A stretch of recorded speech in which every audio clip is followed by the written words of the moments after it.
I first read John's book, The Boatmaker, many months ago, before it came out, and I had just finished a book that I just was so in love with. And you know, when that happens, you're like, you cannot pick up another book. You're just like, you have to give it a few days. But I had heard from the Tin House, John's publisher, saying, hey, you got the book? Have you picked it up? And I get a ton of books. We all get tons of books, and it's very rare that you have taken the book home with you and put it on your nightstand when the publisher says, are you going to read my book? And I was like, yeah, I actually brought it home and put it on my nightstand. I just finished another book. I don't know if I can do it. Like, give me a few days. But that night I picked it up, and I did not stop reading it until I finished it. It's one of my favorite books of the year, by far. It's a debut novel. How'd the guy do it?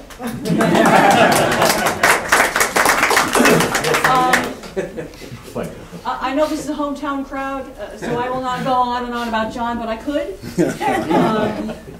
And then, of course, Nancy Pearl, who is the most famous librarian in the world. And we are so lucky to have her as a friend of our store, and as a personal friend, and as a friend to our community. So I give you John and Nancy. Yeah, well, John, why don't you start, as Terry Gross does. She always asks authors to, would you read from your book to start? I would be happy to do that, Nancy. Before I read a little bit from the beginning of The Boatmaker, I'd just like to thank Pam for having us all here tonight, Nancy for being willing to be in conversation with me. I'd also like to thank my mother, who sadly is not feeling too well tonight. She's within a couple of weeks of her 92nd birthday. I wish she could be here. She's the one who kindled my love of reading and writing, but she's with us in spirit. So with that, let me read a little bit from the beginning of the book, and then we'll talk.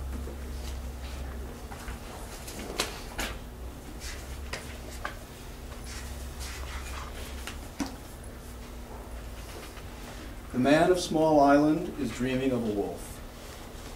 The wolf has blue fur and green eyes unlike any the man has ever seen in waking life.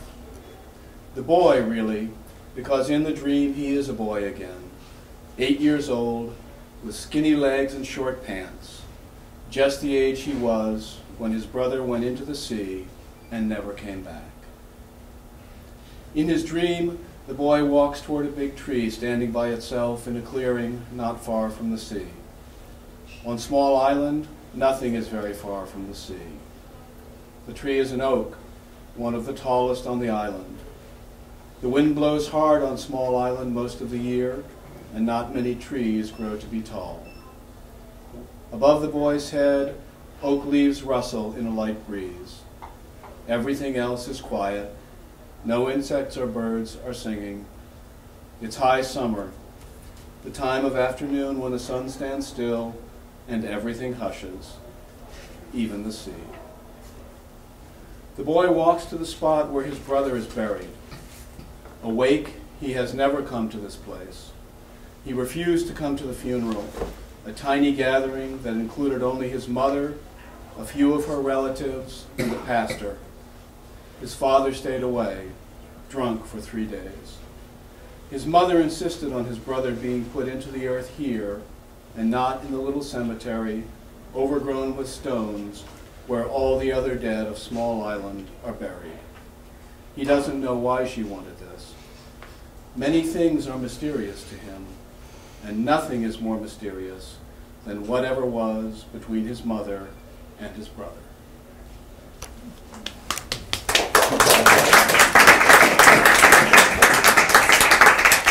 Well, you can sort of see why Pam couldn't put it down after that first page. So where did the idea for this book come from? Well, the idea actually came in an indirect way because I didn't for quite a while know that I was writing a novel. I thought I was writing a short story. And at the time I had a collection of short stories in mind.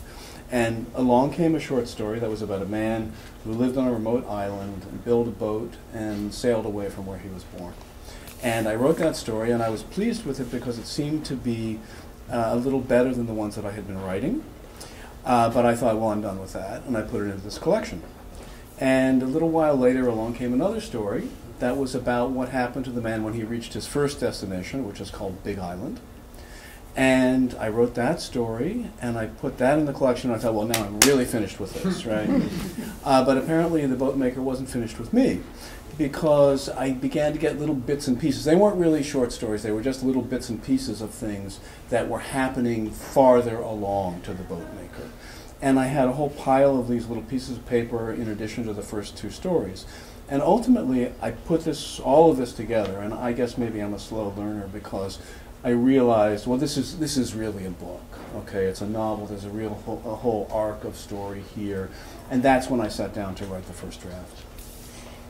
Did your heart sink when you realized it was a book and you had to do all that work? Well, no, actually, I have to say it was very exciting, because the things that I had written before, I'd actually written 2 novels before, neither of which was published. And I think this was better because it happened that way.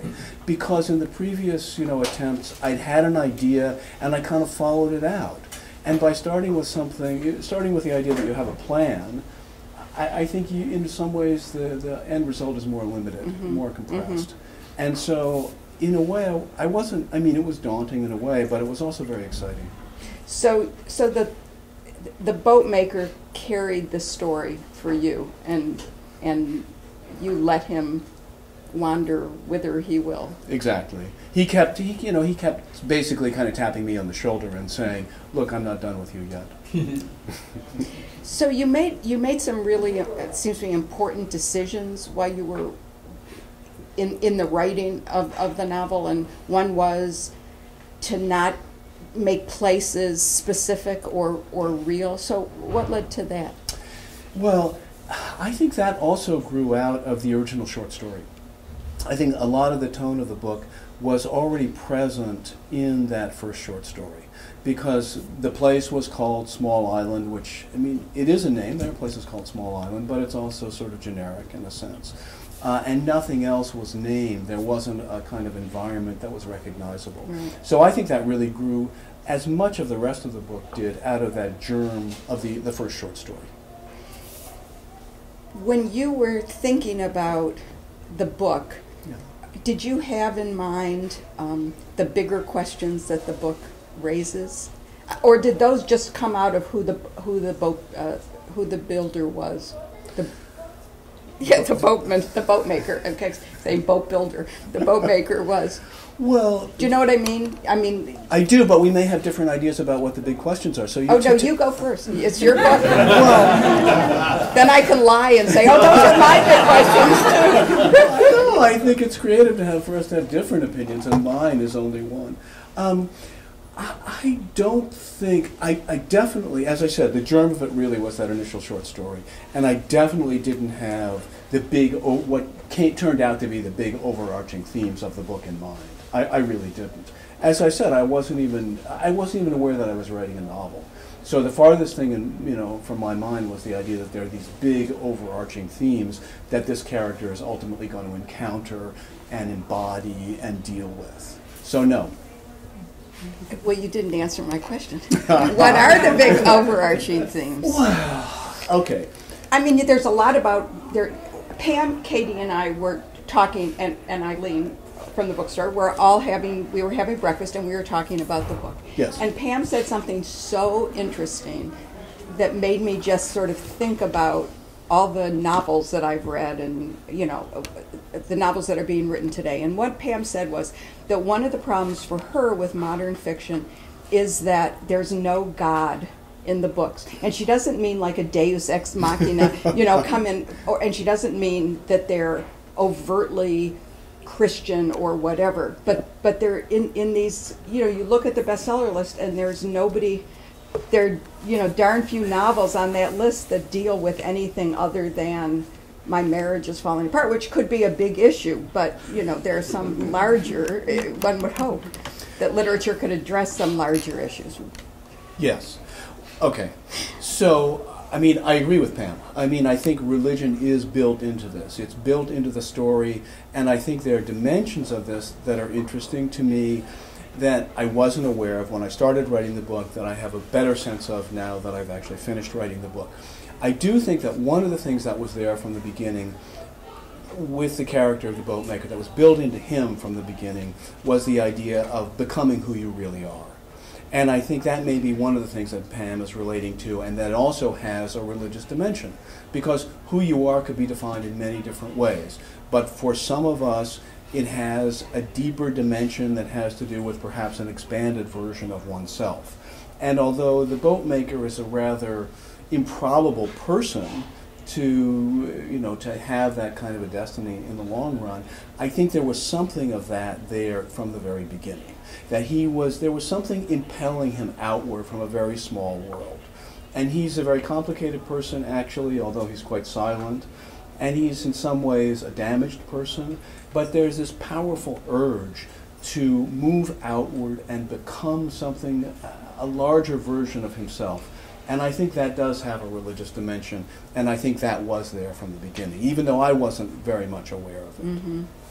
Was that an easy part to write? I mean, is that something that you thought about? This idea of kind of searching. This idea of like a spiritual dimension to a person's life? I have thought about that, yeah. I mean, Mm-hmm. I've thought about it in my own life, and I've thought about it in other people's lives as well. Mm-hmm. And it is something that I'm interested in. Mm-hmm. I mean, I'm interested in psychology, and at the sort of outer reaches of psychology, I think spirituality, borders on psychology. So yes, I am interested in that question. It wasn't shocking to me that it went in that direction, Mm-hmm. although I wasn't guiding it in that direction. You wrote poetry. I did. I started writing poetry. Right. And how did that differ from the short stories? I mean, because in both of them, every word has to matter. Yes. And in a very lovely way, you transferred that to the novel. Well, I did start out by writing poetry. Poetry was the very first thing I wrote, starting when I was probably 16, and I continued to write poetry for a long time. But the work kept kind of shifting from poetry into through prose poetry, and then in the direction of fiction. Mm-hmm. So, and I think that poetry was in some ways the most natural thing for me to write. In some ways, it was much more difficult for me to learn to tell a story than it was to, use language in a very precise way. So, thank you for saying that. I'm glad that you can have a sense that the poetry was there from the beginning. As I say, what took much more learning for me was really learning how to tell a story Mm-hmm. with a lot of complicated threads. Mm-hmm. Your background is also in science. It is. Okay, so how does the science background come through in this book? Well, that's a good question. I'm not sure that I know exactly, although, I was a science journalist, Right, for a long time. I come from a scientific background. My father was a scientist here at the university. I kind of grew up, it was in our blood, right, from a very early age. There are several things that I think show the influence of science on this. One is that science has a very strong drive toward clarity. And I think when I write, I try to be clear. I think some of that comes from my father's kind of scientific worldview. Mm-hmm. And then I was also interested in science myself as a science journalist. And the kinds of science that I was interested in were biology and social science. And I was very interested in kind of systems and the way individual organisms and individual people fit into larger systems. And I do think that some of that is reflected in the book. I think as he moves from a very tiny world to a slightly larger world to a much bigger world, I think you can see in there some of my interest in societies and how they're organized. What are the organizing principles? What are the things that are the same and different as he moves from one environment to the Mm-hmm. next? And how the complexity increases exponentially. Yes. The larger, that as he moves to that final. Yes. Yeah. Very much so. Were you influenced? The other thing that came through for me in your novel was you know, that kind of Joseph Campbell hero's, The hero's journey. Yes, Yeah. which I'm sure you've heard from many readers. I have heard that from some readers, and you know, I like that. I mean, I love the book, The Hero's Journey. I can't say that I was influenced by it unless you're really mystical, because I read it after I wrote the book. Well. Unless you're really, really mystical. I wrote it after, certainly I had written, you know, several drafts of the Boatmaker already, and it was more or less in its final form. Mm-hmm. And then I had heard about the hero's journey forever. Right. And actually, of course, then I read it and I thought, oh, well, that's what I've been doing. Right, right. But, I mean, there's, you know, Odysseus. I mean, there's all that kind of classic moving through life toward a resolution and a deeper understanding of who you are. Yes. Yes, and and as I was saying before, I mean, that was there really in the germ of the original story, that he would move outward. The thing that wasn't there was, well, who would he become, what would he encounter? But the drive to become something else and to sort of escape his initial circumstances, which are very confining, was there from the beginning. But then, interestingly enough, he comes home. He does come home. And was that a hard decision for you, or was that sort of foreordained? It wasn't foreordained, but it seemed, by the end of it, it seemed very natural. Mm-hmm. You know, that he would need to come home, not because it's, you know, it fit the narrative or it was part of, you know, the craft of writing, but just because I felt there was something in him that wanted to return. There was a kind of homing instinct. Mm-hmm. You know, and one of the things that you notice in the book in various places is images of salmon. Mm-hmm. Right. Which is with his dream and the major dream scene. Exactly. Yeah. Exactly. So, I mean, there's a kind of homing instinct in it. But to me, one of the interesting things is he goes home, but he's a different person. Mm-hmm.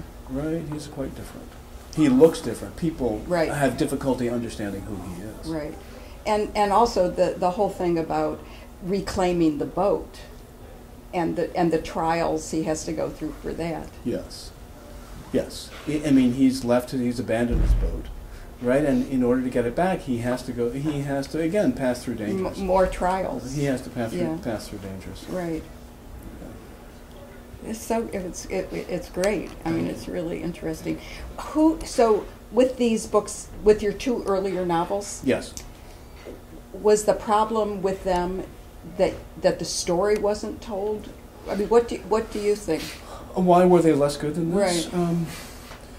Or let's say, why didn't they work as well?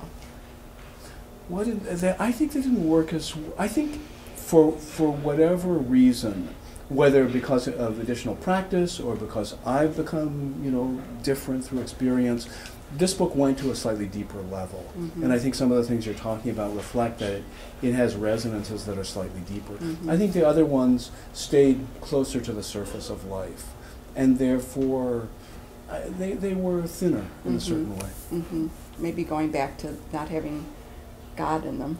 You know, that's not an easy thing to say because people jump to a certain conclusion. But right. Well, and God is definitely present in this. And Pam's absolutely right. I mean, but in different ways. It's a kind of a double-edged sword. Mm-hmm. You know, I mean, because it's not always such a good thing. Right. Right. It can be turned against people. As it was. So what about writing that whole part with the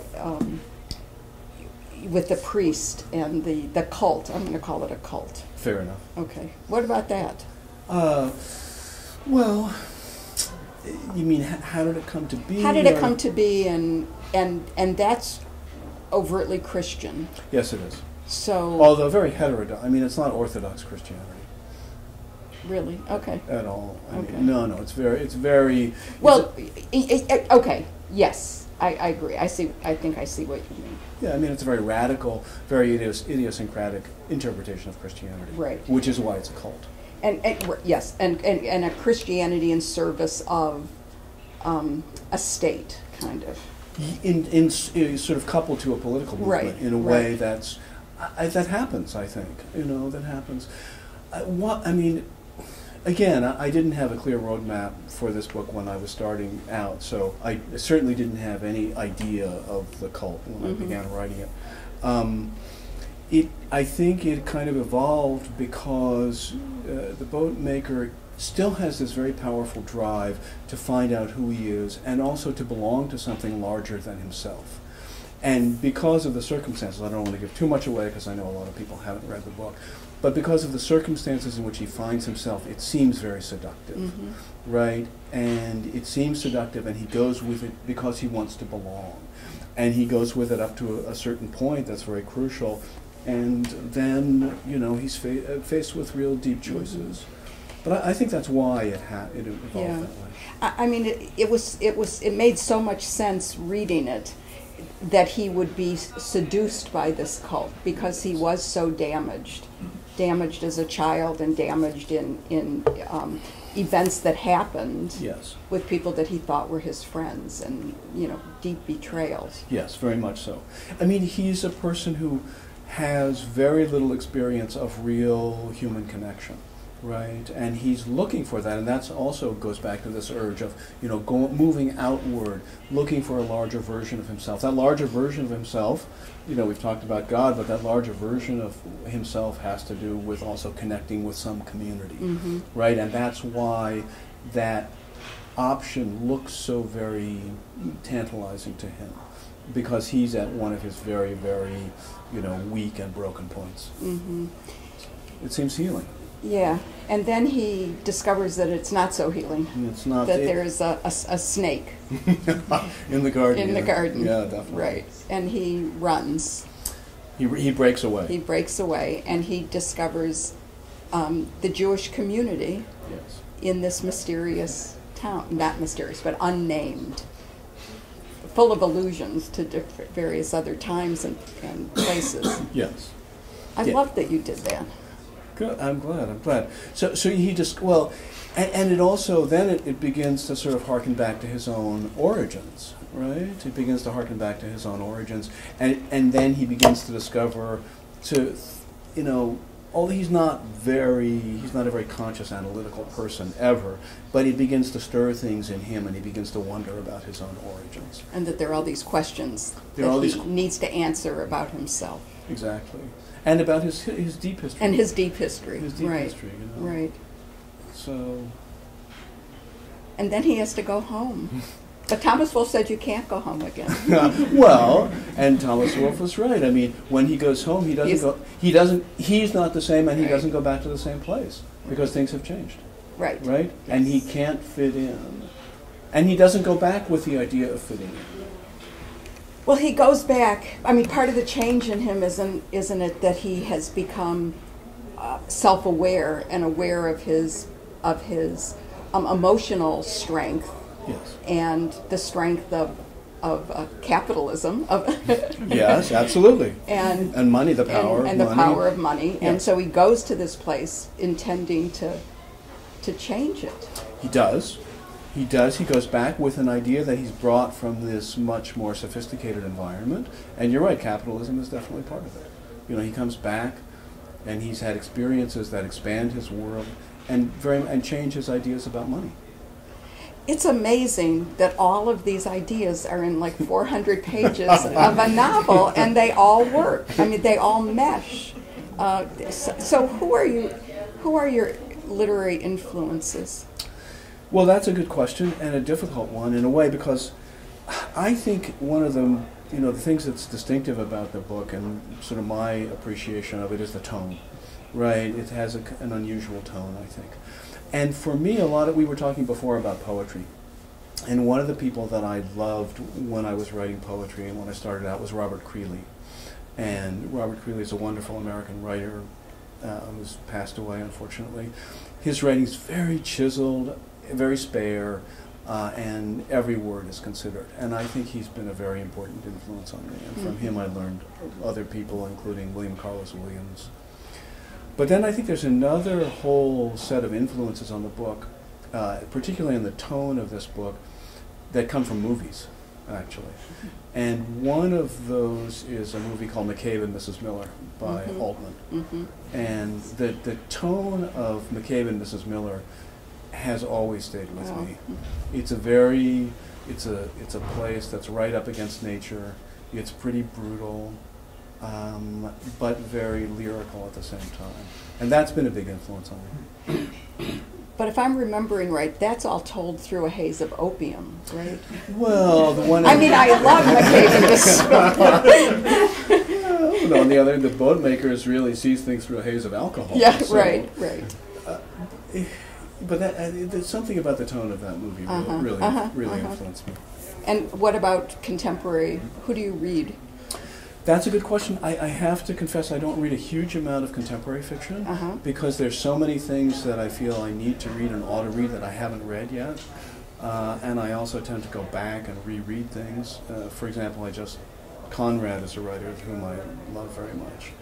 And I just went back and reread Nostromo for the third or fourth time. And it seemed completely different to me. I was going to say, because remember when we were talking about the book, that the Boatmaker comes back and he's a different person, and therefore it's a different place. Yes. And so, one could make a good argument that there's no such thing as rereading because you're a different person and those books are different. Yes, and that's certainly how it felt to me. I mean, it was a book I didn't recognize, quite honestly.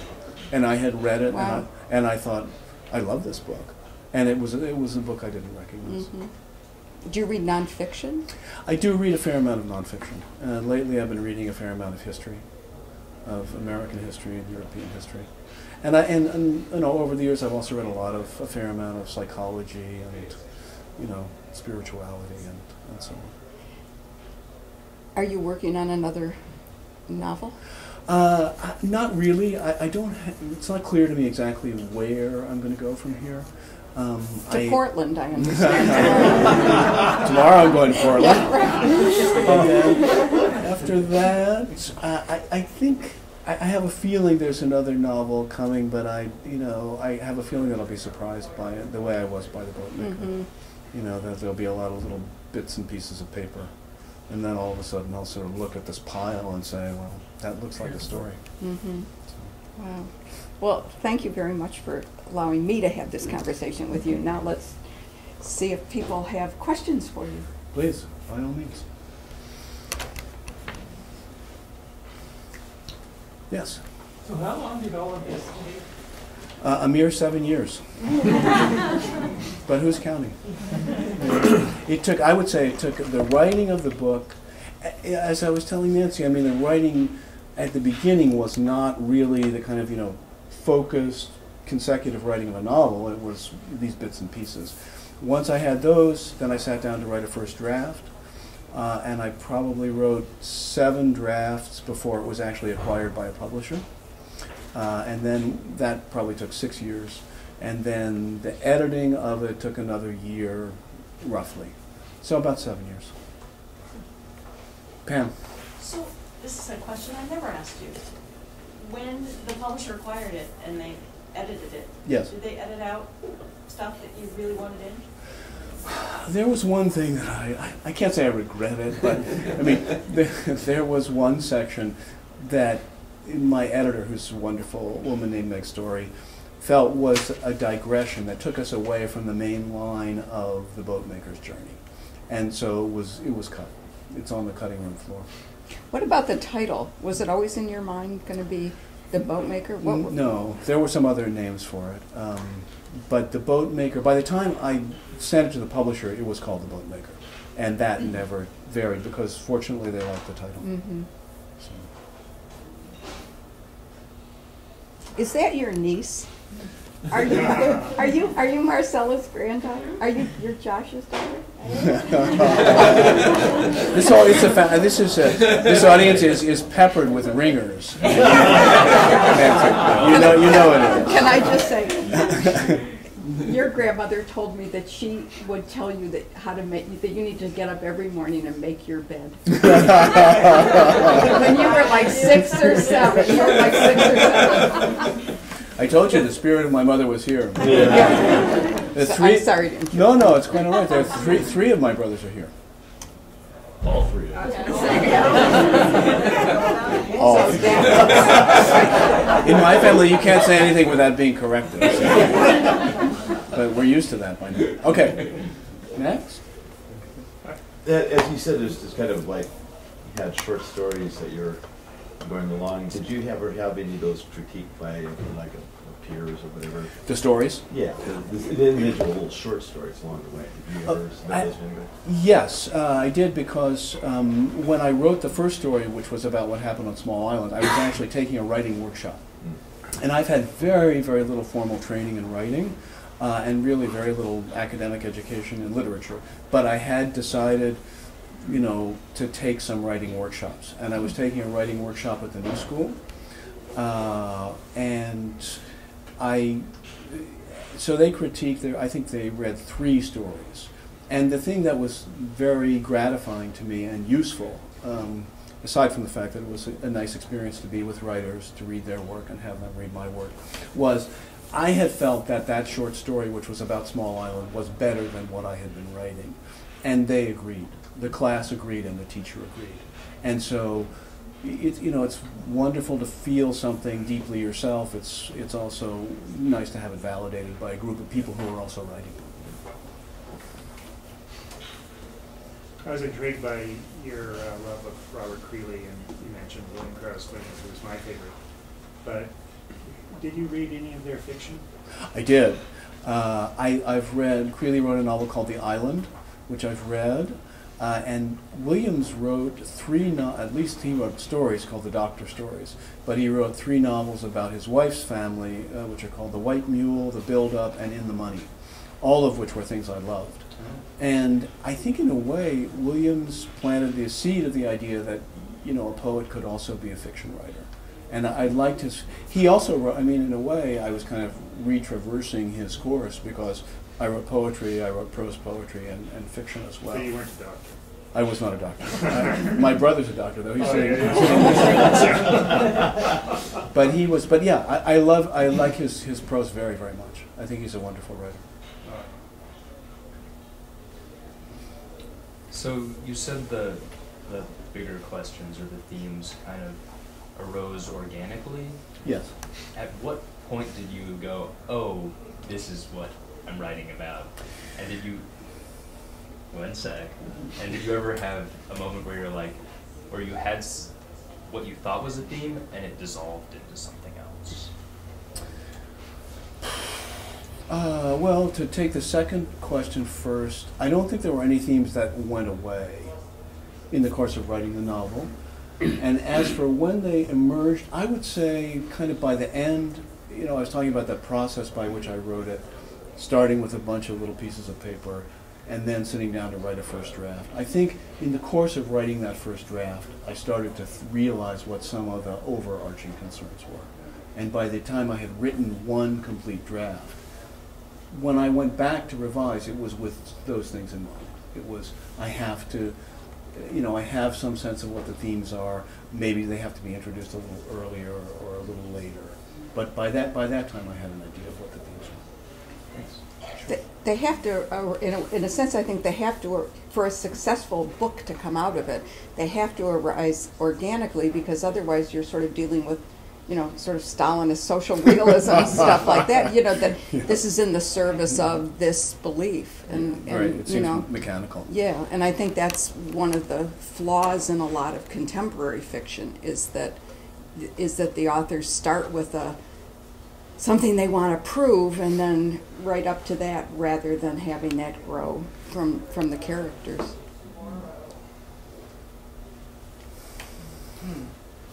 Yes. Is there a middle ground, do you think, between what you just said? The idea that one starts with an idea and then works to prove that, which is not really fiction, really. It's just kind of a treatise on, you know, classic history or something. And the idea that you create characters that have a life of their own, and you live in a world for 7 years that nobody else lives in.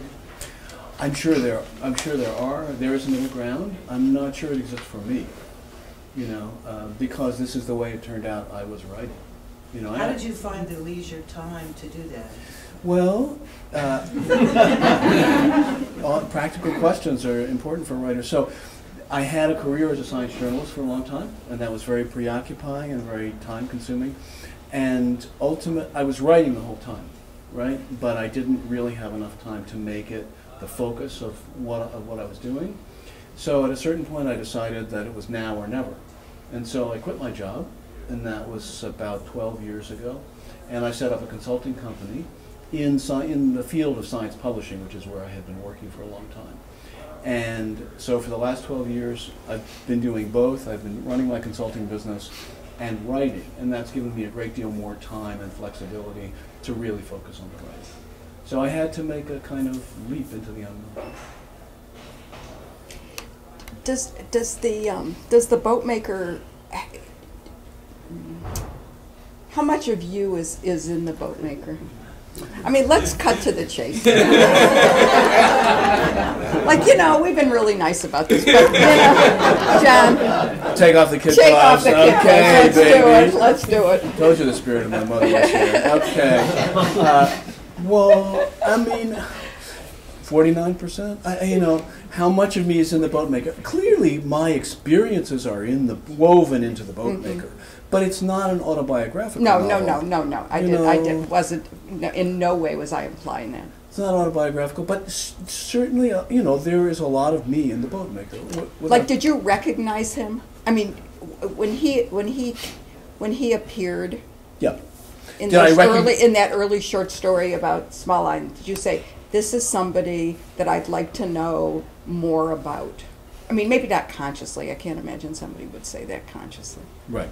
I certainly felt a kinship with the Boatmaker. I certainly did not feel the Boatmaker was me, right? Unlike Flaubert and Madame Bovary, I didn't feel the Boatmaker is me.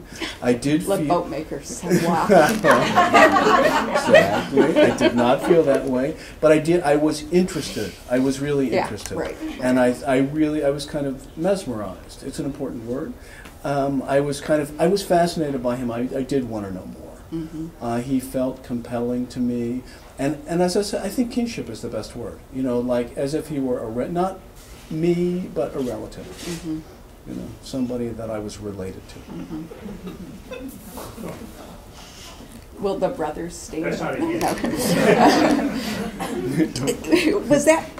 Did that occur with any of the other short stories? I mean, maybe that's why this one became more than... Because the character... Because the character was more mesmerizing or compelling, or there was something about the character that drew you. I think that's absolutely true. I think he was much more three-dimensional, much more interesting, and had much more life than the characters in the other stories.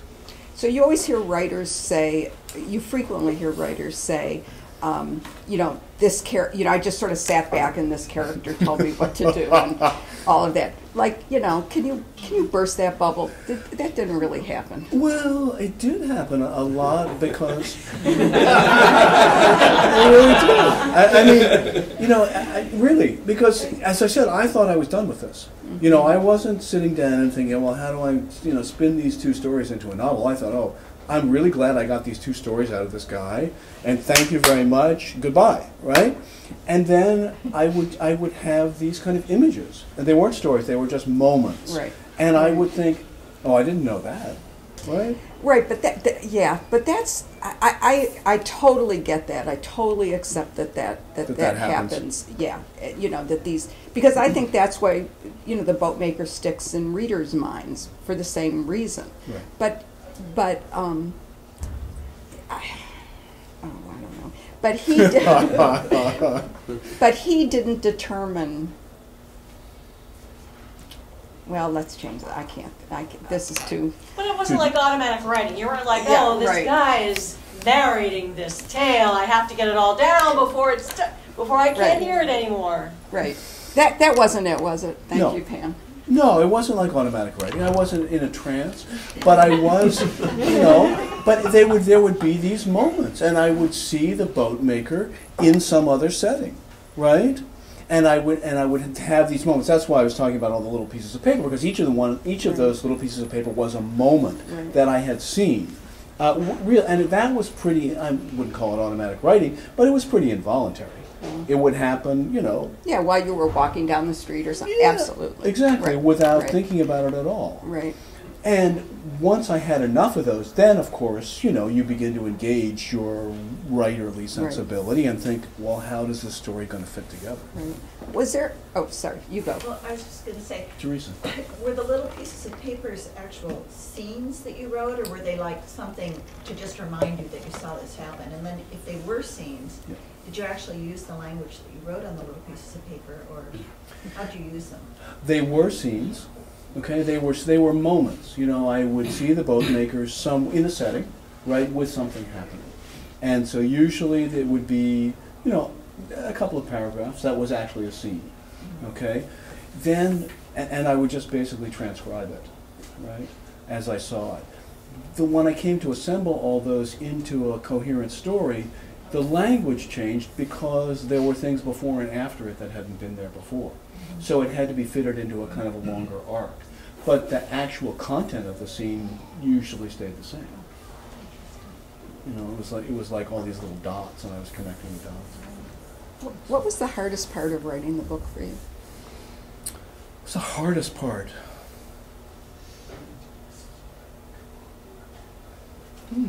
That's a good question. I guess really persisting all the way through. You know, seeing it through. It was a long process, and there were, you know, because I had never had anything published, you know, and I wasn't exactly a spring chicken.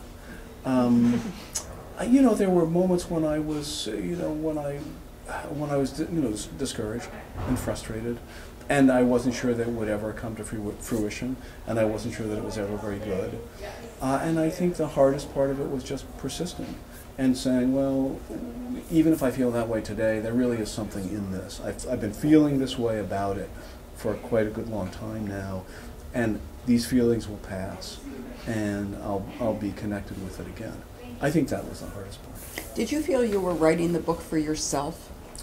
No, I felt like I was writing it for readers. But I didn't have a reader in mind, but I felt like, I mean, obviously, in a sense, I was writing for myself because no one was waiting for it. I didn't have a book contract. But I didn't feel I'm just doing this to gratify myself. No, but were you writing the kind of book that you like to read? Yeah. I was writing about things that really interested me. There was no sort of external, you know, pressure. There was certainly no sense of a marketplace. You know, it was what I thought was interesting, and I was following my own gut. Good. More questions? David Kaplan, questions? Maybe a comment and you can respond. Please. Your process you described for creating a story reminds me of a similar discovery process in a completely different domain that a close friend related to me once. He's a computer scientist, and in discovering what is now, decades later, recognized as one of the fundamental results of computer science, he just felt like there was something out there, outside of him, that needed to be done. It was almost less of a conscious process than just following something that was already there. Right. Well, I think that's true in many domains, actually. I think it's true across, you know, a variety of different kinds of creative work, that there's something impels you, and you don't see the big picture yet. You only see that sort of in retrospect. And I do think that's pretty common, actually.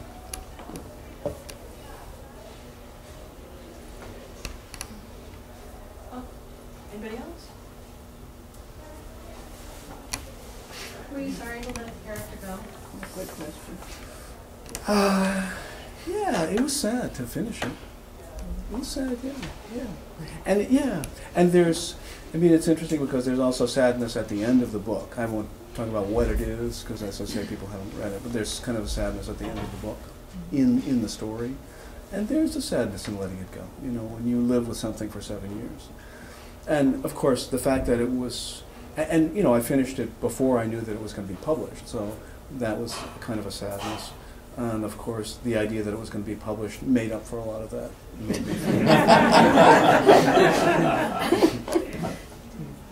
Yes.